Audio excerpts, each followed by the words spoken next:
लेकर के आप बिल्कुल ऐसे ठोकते हुए कहिएगा कि ये तो हमसे कोई नहीं छीन सकता है, ये तो हम जीत ही रहे हैं।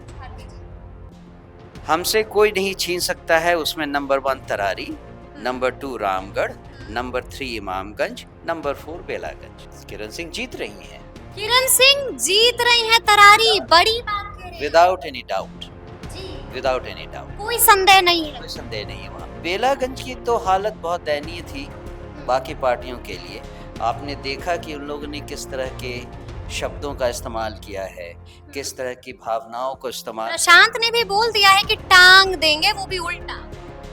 वो टांग देंगे तो बहुत ही सभ्य भाषा थी। टांग देंगे, उल्टा टांग देंगे। जब आप ऐसा अभियान चलाते हैं तो ये सब सभ्य भाषा में गिना जाता है। अच्छा। जो असभ्य भाषा है वो आपको दूसरी पार्टियों के लोगों से मिला है सुनने को। वैसे तो राजद वालों के पास से निकले हैं, बहुत सारे वीडियो क्लिपिंग्स आई हैं। पूरा की बात कर रहे हैं। हाँ, और जो पैकेट्स बना के लोगों के लिए निकाल के रखे गए थे, जी। तो वो सब तो लोगों को अवेलेबल है वीडियो क्लिपिंग्स में। तो मुझे नहीं लगता है कि किसी को कुछ उंगली उठाने का या कुछ पूछने का हक है जो खुद ही दागी है। नमस्कार, हमारा नाम है समरीन और आपने देखना शुरू कर दिया है लाइव सिटीज। देखिए, बिहार की 4 विधानसभा सीटों पर वोटिंग संपन्न हो चुकी है। बड़ा सवाल यही बना हुआ है कि आखिर बाजी मारेगा कौन, एनडीए, इंडिया या फिर जनसुराज। तो आज हम इन्हीं तमाम मुद्दों पर सीधी बातचीत करेंगे जनसुराज के कार्यवाहक अध्यक्ष मनोज भारती जी से। सबसे पहले बहुत शुक्रिया बातचीत के लिए। धन्यवाद। आपके दर्शकों को भी मेरी शुभकामनाएं। जी, सबसे पहले तो भारती जी हम आपसे थोड़ा समझना चाहेंगे कि देखिए वोटिंग संपन्न हो चुकी है, फीडबैक आने भी शुरू हो चुके हैं, क्या कुछ फीडबैक मिला है आपको? मुझे तो लगता है कि जनता का पूरा समर्थन और आशीर्वाद जनसुराज को मिला है। चारों विधानसभाओं में जो भी वोटिंग हुई है उसका अधिकांश प्रतिशत जनसुराज पार्टी के हिस्से आया है। जनसुराज पार्टी के हिस्से आया है। चलिए एक एक करके तमाम सीटों की चर्चा करते हैं। शुरू करेंगे हम लोग तरारी से, सीधा सवाल पूछेंगे हम आपसे। क्या लगता है तरारी में किरण सिंह रेस में है कि रेस से आउट हो चुकी? किरण सिंह जीत रही हैं। किरण सिंह जीत रही हैं तरारी, बड़ी बात कह रहे हैं। विदाउट एनी डाउट, जी, विदाउट एनी डाउट, कोई संदेह नहीं है। कोई संदेह नहीं है वहाँ पे। अच्छा, यानी कि आप ये कह रहे हैं कि माले का झंडा इस बार नहीं लहराएगा, नहीं लहराएगा, नहीं लहराएगा। मुझे लगता है माले के लोग समझ गए हैं कि जनता उनके साथ अब तक थी, लेकिन अब उनको गियर बदलने की जरूरत महसूस हो रही है। अभी तक उनकी गाड़ी फर्स्ट सेकंड गियर में चल रही थी, थर्ड एंड फोर्थ गियर में आने के लिए उनको जनसुराज के पास ही आना था। तो अब जनता समझ गई है और मेरे ख्याल से माले से हम आगे निकल गए हैं, थर्ड गियर फोर्थ गियर लगाकर माले से आगे निकल गए हैं। और सुनील पांडे के लड़का हैं विशाल प्रशांत, क्या लगता है आपको? लगातार कह रहे हैं कि तरारी में हम तीसरे इंजन की सरकार चलाएंगे। वो तीसरे पोजीशन पे रहेंगे। तीसरे इंजन की सरकार का पता नहीं, लेकिन वो तीसरे स्थान पे रहेंगे। तीसरे स्थान पर रहेंगे सुनील पांडे के बेटे विशाल प्रशांत। चलिए अब हम अगली सीट की चर्चा कर लेते हैं। अगली सीट जिसकी हम चर्चा करेंगे भारती जी, वो है रामगढ़ की सीट। आपको क्या लगता है, क्या रामगढ़ में इस बार राजद के किले को आप लोग गिरा दीजिएगा? चुनाव के पहले ही राजद का कोई किला मिला नहीं। अच्छा। हम ढूंढते रहे, हमको मिला नहीं। वो दबदबा है, सुधाकर को सुना था कि नहीं सुना था? दबदबा था, दबदबा है और दबदबा रहेगा। वो कहने की बात है। आप जनता के बीच जाइए तो हर कोई इस लंबे पीरियड ऑफ कुशासन से ऊब चुकी थी, और कोई कहे या ना कहे सबका समर्थन जनसुराज पार्टी के साथ था। सबका समर्थन, सबका आशीर्वाद जन सुराज के साथ था। चलिए अब हम अगली सीट पर बात करते हैं। अगली सीट जिसका हम जिक्र करेंगे वो है इमामगंज की सीट। और आपको बता दें भारती जी, आपको भी याद होगा और बखूबी मालूम होगा कि किस तरह से जितेंद्र पासवान के डिग्री को लेकर के खूब हंगामा हुआ, खूब बवाल हुआ। इसका कितना नुकसान झेलना पड़ा? अम, जितेंद्र पासवान की इमेज जो जनता में है वो एक ऐसे आदमी की है जिसने मुसीबत के समय उनकी बहुत मदद की थी। और डिग्री को तो अपोजिशन वालों ने उछाल कर अपना कुछ वोट शेयर प्राप्त करने की कोशिश की, लेकिन मुझे नहीं लगता है। जब खामियां होंगी तो उंगलियां भी उठाई जाएंगी।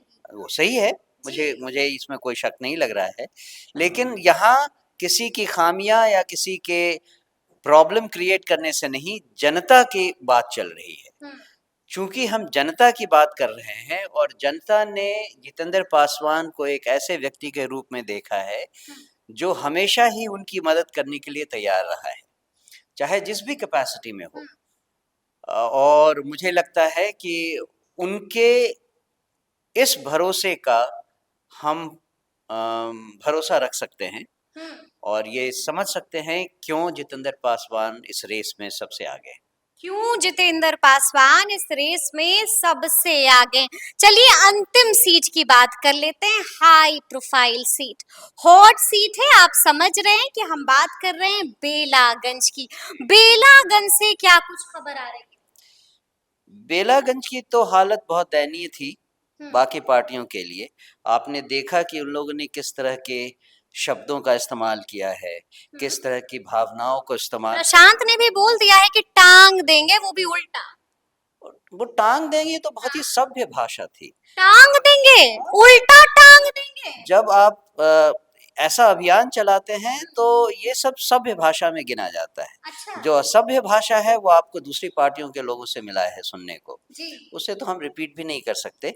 लेकिन तीसरे नेत्र वाली बात कर रहे हैं सब क्या? कुछ उसके अलावा, भस्म करने वाली बात कर रहे हैं उसके अलावा भी बहुत कुछ है जो कि आपने सुना है। ऑडियो की बात कर क्लिपिंग्स रहे हैं आप? क्लिपिंग्स वगैरह आपकी आई हैं।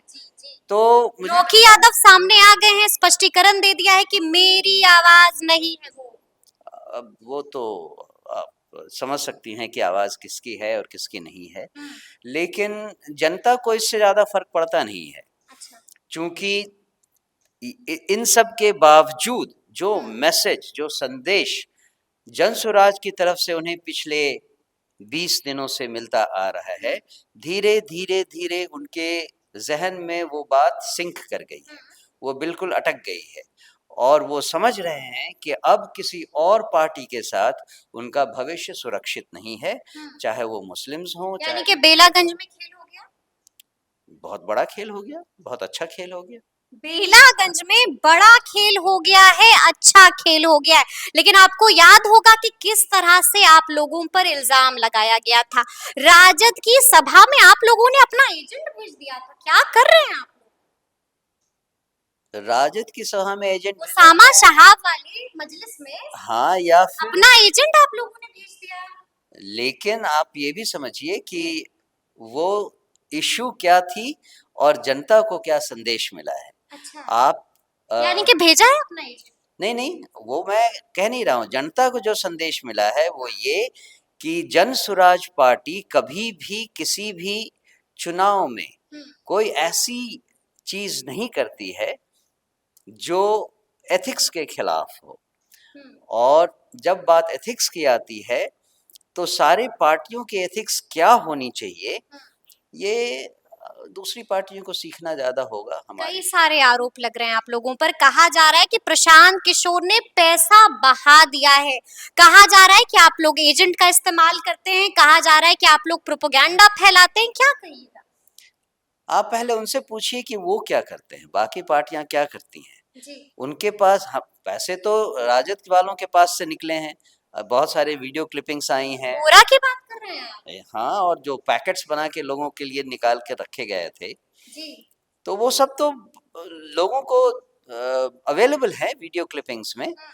तो मुझे नहीं लगता है कि किसी को कुछ उंगली उठाने का या कुछ पूछने का हक है जो खुद ही दागी है। जो खुद ही दागी है उनको सवाल पूछने का कोई अधिकार नहीं है। चलिए एक अंतिम सवाल हम पूछ लेते हैं आपसे। अंतिम सवाल मेरा आपसे ये है कि इस सीट को लेकर के आप बिल्कुल ऐसे ठोकते हुए कहिएगा कि ये तो हमसे कोई नहीं छीन सकता है, ये तो हम जीत ही रहे मनोज भारती जी।